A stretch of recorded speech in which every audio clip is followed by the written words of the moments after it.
Rédiger son CV. On a vu que mettre en scène en racontant une histoire de réussite pouvait être bénéfique pour soi.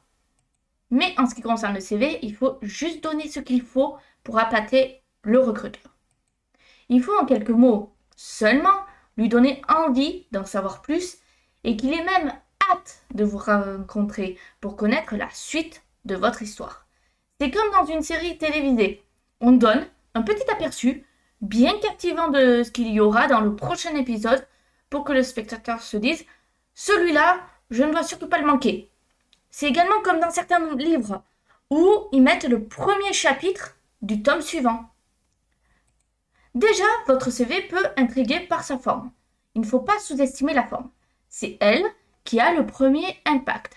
Avant d'être compris, votre CV doit être lu et donc il doit donner envie d'être lu.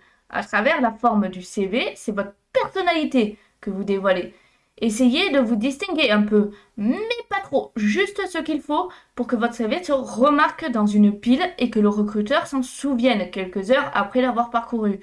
Si votre photo n'est pas requise, n'en mettez pas. Laissez le recruteur imaginer à quoi vous ressemblez. Je vais m'arrêter là en ce qui concerne la forme parce que ça sera revu plus tard.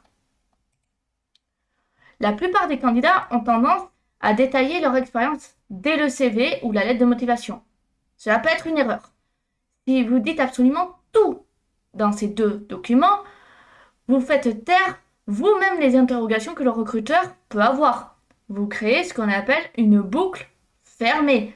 Les deux écrits suffisent au recruteur pour faire le tour de votre personnalité et de vos compétences. Il n'y a pas de suspense, pas de frustration. S'il vous reçoit, c'est juste par formalité, mais bien souvent, il fera son choix sur une personne un peu plus énigmatique, car il va idéaliser tous les non-dits. En plus, vous lui offrez l'occasion de faire le tri et de dire non à chaque ligne. Au contraire, si vous utilisez le principe de la boucle ouverte, que vous laissez délibérément un suspense, certaines informations, il aura forcément envie de vous recevoir pour entendre la suite, le dénouement de l'intrigue. Vous suscitez le désir plutôt que le rejet.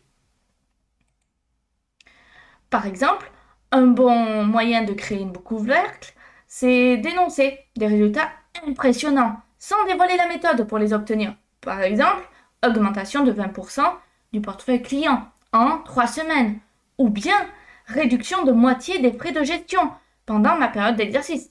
Forcément, le recruteur se demande mais comment cette personne a-t-elle fait? Alors évidemment, il faut que la problématique parle au recruteur. Pour cela, je vous invite d'abord à identifier au préalable le type de problème qu'il va rencontrer et qu'il rencontre récemment par son entreprise et que vous avez su résoudre, vous, dans une autre entreprise.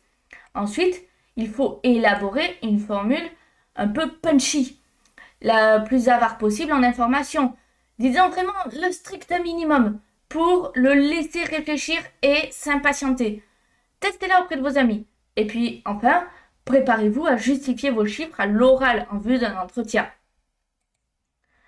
Une petite mise en garde en guise de conclusion, n'abusez pas de ces boucles ouvertes. Si elles sont trop nombreuses, elles peuvent finir par agacer le recruteur. Une ou deux suffisent à éveiller l'intérêt et à forcer le passage à l'étape suivante. Si vous en mettez plus, le recruteur va s'agacer et va vous éliminer, très certainement.